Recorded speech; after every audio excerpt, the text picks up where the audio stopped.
કેમ છો? मजामा।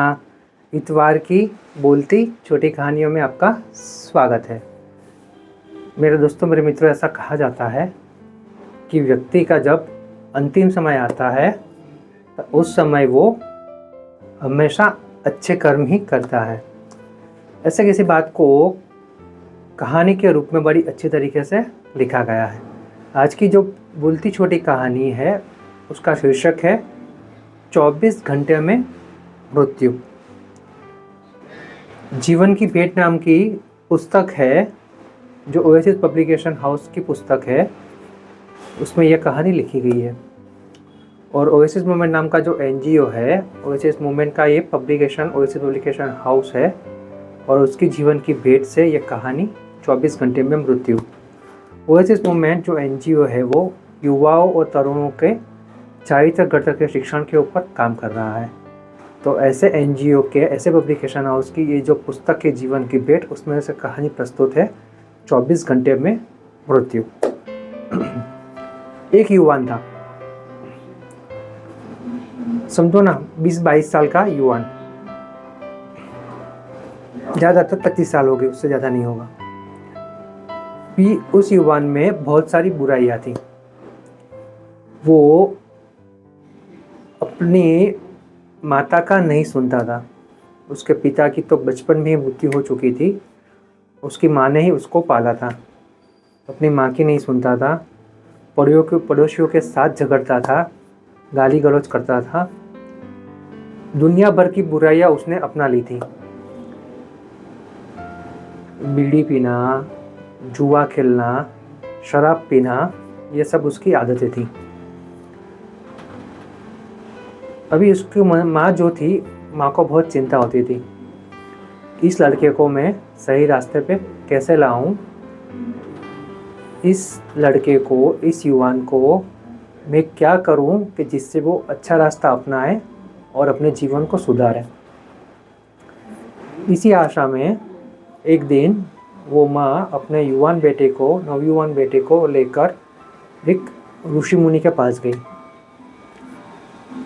वो ऋषि मुनि के बारे में इतनी सारी बातें फैल चुकी थी कि वो ऋषि बहुत आध्यात्मिक थे, बहुत गुणी थे और वो हर एक बात बता देते थे। उनका कहा आज तक भी कभी गलत नहीं हुआ था, यानी वो भविष्यवाणी करते थे, ऐसा मान सकते हैं। तो ऐसे तेजवान ऋषि के पास वो माँ अपने बच्चे को लेके गई, बेटे को लेकर गई। माँ को यही आशा थी कि शायद ऋषि मुनि कुछ चमत्कार करेंगे और मेरा लड़का सुधर जाएगा। लेकिन यहाँ पे हुआ कुछ उल्टा। जब वो नवयुवान ऋषि मुनि के पास आया तो ऋषि मुनि ने उसके ललाट पर देखा, उसकी आंखों में देखा, उसके हाथों को देखा और ऋषि मुनि के मुंह से ये निकल गया कि माताश्री मुझे माफ़ करना, लेकिन मैं देख सकता हूँ कि आपके बेटे की, इस नवयुवान की 24 घंटे में ही मृत्यु होने वाली है। ये सुनकर वो युवान तो पहले हंसने लगा। उसे विश्वास नहीं आ रहा था कि ऋषि मुनि सच बोल रहे हैं। ऋषि मुनि ने जो भी बोला है आज तक कभी गलत नहीं हुआ है। वो जानता था, फिर भी वो हंस रहा था। उसने मान लिया था कि ऋषि मुनि झूठ बोल रहे हैं या जो बोल रहे हैं वो सत्य नहीं होने वाला, मैं ज़्यादा जीने वाला हूँ, ऐसा उसने सोच लिया था। फिर उसके मन में एक नकारात्मक सोच भी आई कि अगर ऋषि मुनि ने जो बोला है वो सच हो गया तो, वैसे भी मैंने सुना है कि उन्होंने जो कुछ भी बोला है वो हुआ है, तो हो सकता है कि ये सच हो जाए। तो अगर मेरे पास वाकई में सच में 24 घंटे हैं तो मुझे ये 24 घंटे बहुत सोच विचार के खर्च करने होंगे। अभी उस युवान ने मान लिया था, ठान लिया कि अभी वो 24 घंटे ही जीने वाला है, उससे ज़्यादा उसके पास कोई वक्त नहीं है। दोनों वहाँ से ऋषि को प्रणाम करके निकल गए। अभी माँ को बहुत चिंता होने लगी। उसे लगा कि मैंने गलत किया, ऋषि मुनि के पास उसको नहीं ले जाना था। अब तो ये 24 घंटे कैसे निकलेंगे, ये 24 घंटे में मेरे पुत्र की मृत्यु हो जाएगी तो मैं क्या करूँगी, इसी सोच में वो माता चिंतातुर हो गई। वो युवान के मुख से भी हंसी जा चुकी थी। उसके चेहरे पर गंभीर चित्र दिख रहे थे। वो बहुत गंभीर हो गया था। जैसे तैसे वो दोनों घर पहुँचे। अभी युवान ने यही सोचा कि अभी मेरे पास 24 घंटे ही है, तो अब मैं क्या कर सकता हूँ। तो उसने 1 घंटा तो सिर्फ अकेले रहने का निश्चय किया। अकेले रह के बैठा, बहुत सोचा। फिर उसको ऐसा लगा कि मुझे अपने सगे वाले जो है दोस्त है सबको मिलना चाहिए। उसने तय किया और वो सबको मिलने, जो आस पास में रहते थे सबको मिलने चला गया। दोस्तों से मिला, परिवारजनों से मिला, गांव वालों से मिला, जो भी मिलता सबसे वो हंसी से मिलता था, प्यार से बात करता था। सब लोग उसके ये व्यवहार को जानकर उसको ऐसा देख के आश्चर्यचकित हो चुके थे कि ये वही लड़का है जो कल तक हमें गालियाँ देता था, जो हमारे साथ झगड़ता था, मारपीट करता था। आज वो इतनी अच्छी तरीके से मिल रहा है। सब लोग सोच में पड़ गए। फिर वो गांव में आगे जा रहा था तो वहाँ देखा वो सब लोग जुआ खेल रहे थे और सब ने उसको बुलाया कि आप जुआ खेल। उसने मना किया कि नहीं, मुझे जुआ नहीं खेलना है, मुझे मंदिर जाना है। वो मंदिर गया, मंदिर में भगवान को प्रणाम किया, फिर वापस आया। रास्ते में देखा कि शराब खाना है, शराब खाने में वो नहीं गया। बहुत लोगों ने उसको बुलाया, लेकिन उसने देखा कि शराब खाने के बाहर एक बच्चा खाने के लिए तड़प रहा था। तो वो नौजवान के पास जो पैसे थे, उस पैसे से उसने नज़दीक की एक भोजनशाला में जाके, एक रेस्टोरेंट में जाके उस बच्चे को खाना खिलाया, उसको भरपेट भोजन करवाया। इसी तरह से उसने अपने 24 घंटे में से 18 घंटे व्यतीत कर दिया। अभी युवान के पास सिर्फ 6 ही घंटे थे। अब सोचता था कि मैं क्या करूं। तभी उसने फिर से यही तय किया कि अभी 6 घंटे है, तो अभी मैं अपने साथ एकांत में बैठूंगा, गहन विचार करूंगा। मैंने इस जीवन में क्या क्या किया है, क्या क्या नहीं किया है, क्या क्या कर सकता था, इस सब का मैं अपने जीवन में, अपने मन में अवलोकन करूंगा और ऐसे ही मेरे 6 घंटे व्यतीत कर दूंगा। फिर भले ना बाद में मृत्यु आ जाए, मुझे कोई अफसोस नहीं है। अभी इस युवान ने मृत्यु को स्वीकार लिया था। अब सिर्फ 3 घंटे बचे थे। जो माँ थी, माँ तो बहुत शोकातुर थी, बहुत चिंतातुर थी। उसे समझ ही नहीं आ रहा था कि मैं क्या करूं। वो अपने बेटे को वो बहुत सारे अच्छे अच्छे व्यंजन बना के तैयार रखे थे कि मेरा बेटा आए और खाए, लेकिन बेटा था कि वो अपना आत्मचिंतन में पड़ा था। उसे कुछ खाने पीने की किसी चीज़ की नहीं पड़ी थी, बस अपने आप में वो खो गया था, अपने आप को वो खोज रहा था। अब सिर्फ 3 घंटे रह गए थे और पता चला कि वो ऋषि मुनि उनके घर की तरफ आ रहे हैं और उनके घर पे पहुंच गए। वो माता ने ऋषि मुनि के पैर छुए और ऋषि मुनि घर में आए, बैठे और उन्होंने बोला कि आपके वो जो युवान है, आपका जो बेटे है, उसको बुलाइए, मैं उससे मिलना चाहता हूँ।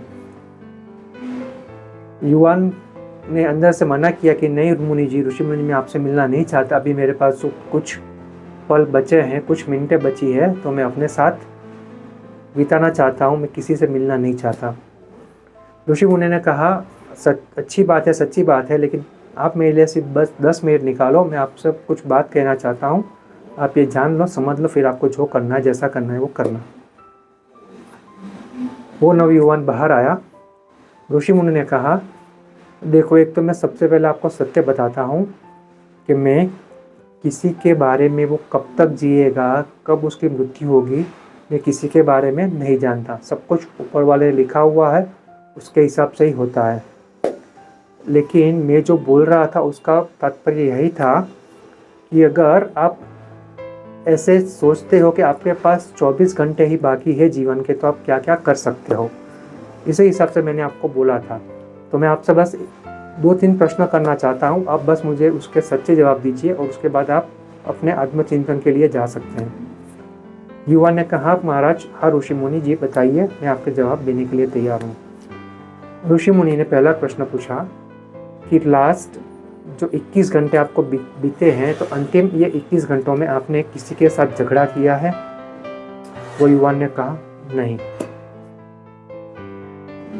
आपने किसी को गाली दी है? युवा ने कहा, नहीं।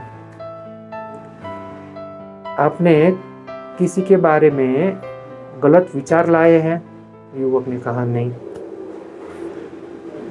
जैसे जैसे ऋषि मुनि के प्रश्न बढ़ते जाते थे वैसे वैसे युवान व्याकुल हो रहा था और उसके चेहरे पर गुस्सा आ रहा था। ऋषि मुनि ने अंतिम सवाल पूछा कि इन अंतिम 21 घंटे में आप जुआ खेलने गए, शराब पी, कुछ गलत काम किया? इस सवाल जानते ही वो युवक पूरा गुस्से में आ गया और गुस्से से वो चिल्लाया कि क्या महाराज, आपको पता नहीं चलता कि मेरे पास अभी 24 घंटे ही बाकी थे, तो उसमें से मैं ये फालतू चीज़ें क्यों करूँगा?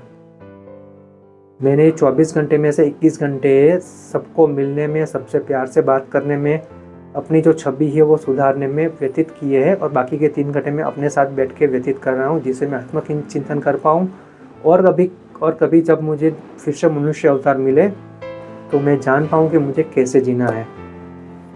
वो ऋषि मुनि के चेहरे पर हंसी थी और युवान गुस्से से व्याकुल था। ऋषि मुनि ने युवान को कहा कि बेटे, गुस्सा मत करो, शांति से बैठो। बस मैं यही बोल रहा था कि अब तो 24 घंटे का ये जो जीवन अंतिम 24 घंटे जी रहे हो, ऐसा जीवन में लास्ट अंतिम 24 सालों से जी रहा हूँ। क्योंकि मृत्यु को स्वीकारना इतना सरल नहीं है, लेकिन मृत्यु सत्य है। अगर कोई भी व्यक्ति मृत्यु को स्वीकार लेता है तो उसे पता लगता है कि उसका जीवन कितना मूल्यवान है और जीवन में बहुत कुछ अच्छा और सच्चा करने के लिए है। अगर हम लोग कुछ गलत कामों में अपना समय व्यतीत करेंगे, अपना जीवन बर्बाद करेंगे, तो सच्चा जीवन नहीं जी पाएंगे और जब मृत्यु हमारे पास आएगी तब हम शोक मनाएंगे कि हमने अपने जीवन में अपना समय बर्बाद किया, अपने आप को अच्छा नहीं किया।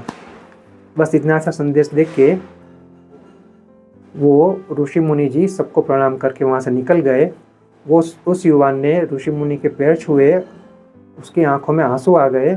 उसकी माता ने भी ऋषि मुनि का धन्यवाद किया और इस तरह से वो कहानी खत्म हुई। मेरे मित्रों, ये कहानी 24 घंटे में मृत्यु हमारे जीवन की कहानी है। ये हम सबके साथ भी होता है। भगवान ने बहुत अमूल्य जीवन दिया है, प्रेशियस जीवन दिया है, लेकिन हम उसकी कदर नहीं करते हैं। हमें पता है कि हमें कैसे जीना है, क्या करना है, फिर भी हम पूरी तरह से वैसा जीवन नहीं जी पाते हैं। इसका कारण यही है कि हमने मृत्यु को एक्सेप्ट नहीं किया है, मृत्यु को स्वीकारा नहीं है। अगर हम भी उस युवान की तरह मृत्यु का स्वीकार कर ले तो हम भी अपने आने वाले समय में ऐसा ही सोचेंगे कि जितना जीवन बाकी है उसमें मैं अच्छे कार्य करूं, सच्चे कार्य करूं, समाज उपयोगी काम करूं, देश उपयोगी काम करूं और दुनिया के लिए अच्छे काम करूं। अगर इतनी सी सोच अगर हमारे जीवन में आ जाए और हम इसी तरह से जीने लगे कि हमारा जो जीवन है बस 24 घंटे का ही है, तो हम कभी भी कुछ बुरा नहीं करेंगे, बुरा नहीं सोचेंगे और बुरी आदतें भी नहीं डालेंगे। अपने जीवन में अच्छी आदतें होगी और अच्छी आदतों से हमारी जीवन शैली अच्छी बनेगी, जो हमारे लिए बहुत ज़्यादा ज़रूरी है। क्योंकि जब हम खुश होंगे, जब हम अच्छे होंगे, तभी हमारा परिवार, तभी हमारे आत्मजन खुश होंगे और हम खुद भी खुश होंगे। तो बस मेरे मित्रों, बात इतनी सी है, जो मृत्यु है, मृत्यु की वास्तविकता को स्वीकारना है और आगे बढ़ना है। और यहाँ पे ऐसा मतलब नहीं है कि 24 घंटे में मृत्यु होने वाली है तो हम क्या करेंगे। अगर हम नकारात्मक तौर से मृत्यु को स्वीकारेंगे तो हम कुछ नहीं कर पाएंगे और सिर्फ अफसोस करेंगे। किंतु अगर हम मृत्यु को सकारात्मकता से, पॉजिटिव साइड से विचारेंगे, सोचेंगे, मृत्यु के बारे में चिंतन करेंगे, तो हमें दिखाई देगा कि हमारा जो जीवन है बहुत अमूल्य है, उसके ऊपर काम करना है। जितना भी समय मिला उस समय को अच्छी तरह से व्यतीत करना है, अपना जीवन सुधारना है और अपने साथ में जुड़े हुए लोगों के भी साथ देना है और आगे बढ़ना है। बस मेरे मित्रों, इतनी सी बात है जो 24 घंटे में मृत्यु हमें सिखा जाती है। और हमें हमेशा यही विचार रखना चाहिए कि हम जो जी रहे हैं वो आखिरी 24 घंटे हैं और इसी तरह से हमारा बाकी का जीवन व्यतीत करना है और आगे बढ़ना है। बस इतनी सी सोच अगर हमारे जीवन में आ जाए तो मित्रों, हमें कभी भी मृत्यु का डर नहीं सताएगा और हम हमेशा अच्छे कार्य करने के लिए प्रेरित होते रहेंगे, आगे बढ़ते रहेंगे। अभी मेरे मित्र, इस तरह की इतवार की बोलती छोटी कहानियाँ हर रोज़ के सुविचार अंग्रेजी और गुजराती में, इसके अलावा विद्यार्थियों, शिक्षकों और माता पिता को उपयोगी ऐसी एग्ज़ाम की ऐसी की तैसी, रिजल्ट की ऐसी की तैसी जैसे पॉजिटिविटी से भरे लाइफ चेंजिंग वीडियोस, इसके अलावा बहुत सारी महत्वपूर्ण बातें, ये सब वीडियोस अगर आप देखना चाहते हैं तो मेरे यूट्यूब चैनल नीलवुड मूवमेंट, उसके ऊपर जाके आप ये सब देख सकते हो। और मेरे मित्रों, आपसे गुजारिश है, आपका एक साथ चाहिए कि आज के इस नकारात्मकता से भरे हुए वातावरण में, नेगेटिविटी से भरे हुए एटमॉस्फेयर में मैंने एक प्रयास किया है कि सकारात्मकता की चेन को, पॉजिटिविटी की चेन को आगे बढ़ाया जाए। इसके लिए मैंने सकारात्मकता से भरी हुई ये सब वीडियोस बनाना शुरू किया है। वैसे तो 4 साल हो गए हैं, लेकिन मैं आशा रखता हूँ कि आप इन सब सकारात्मक चीज़ों को, सकारात्मक बातों को आप आगे पहुँचाएँगे। अच्छे सुविचार, अच्छी कहानियाँ अपने दोस्तजनों, परिवारजनों के साथ, मित्रों के साथ, अपने सहकार्यकरों के साथ, अपने समाज के साथ, अपने लोगों के साथ इसको शेयर करेंगे, सब्सक्राइब करें, कमेंट करेंगे और फॉरवर्ड भी करेंगे। क्योंकि मेरे मित्रों, हम तो क्या, हमारा प्रयास कर सकते हैं, लेकिन इस प्रयास से अगर किसी का जीवन बच सकता है, कोई व्यक्ति अगर इस समय हताश और निराश है, अपने जीवन के बारे में वो निर्णय नहीं ले पा रहा है, उस समय ऐसी कोई सकारात्मकता से भरी हुई कहानी उसके पास मिल जाती है, कोई सकारात्मक विचार उसके दिमाग में आ जाता है, वो देख लेता है, तो शायद उसका जीवन बच सकता है। और मेरे मित्रों, इस दुनिया में अभी के इस समय में किसी का जीवन बच जाए, किसी की सोच बच जाए, बदल जाए, तो इससे बड़ा और कोई पुण्य नहीं है। तो बस मेरे मित्रों, हमें हमारा जो प्रयास है वो करते रहना है। मैंने अपना प्रयास किया है। मैं आपसे चाहता हूँ कि आप भी इस प्रयास में मेरा साथ दीजिए, ये चैन को आगे बढ़ाए और समाज में, देश में, दुनिया में सकारात्मकता फैलाए। मेरे मित्रों, इतना तब करेंगे ना? करेंगे ही। बस मेरे मित्रों, अब मिलेंगे हम अगले इतवार को। अगले इतवार की बोलती छोटी कहानी का नाम है आत्मचिंतन। अगले इतवार की बोलती छोटी कहानी का नाम है आत्मचिंतन। तो मिलते हैं अगले इतवार को। तब तक के लिए आवजो।